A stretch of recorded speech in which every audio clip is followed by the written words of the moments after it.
অনুরোধ রইল সবাই ভিডিওটা দেখে যাবেন। স্বামী বিদেশে যাওয়ার আগে তার স্ত্রীকে বলে গেল, আমি বিদেশ থেকে না আসা পর্যন্ত তুমি বাড়ি থেকে বের হবে না।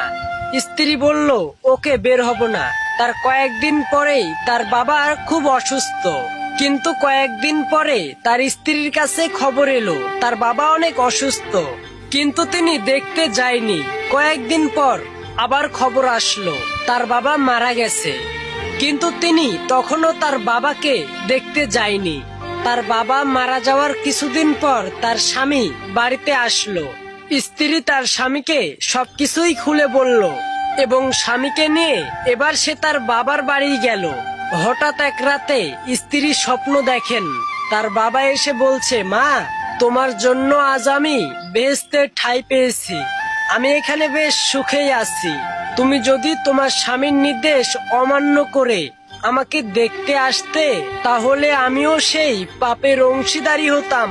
ইসলামে এখনো বিধান আছে যে স্বামীর অনুমতি ছাড়া পুরুষ ফকিরকে ভিক্ষা দিতে পারবে না।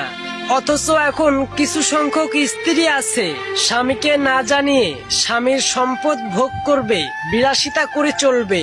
আবার স্বামীর অবাধ্য হয়ে যখন যেটা ইচ্ছা সেইটা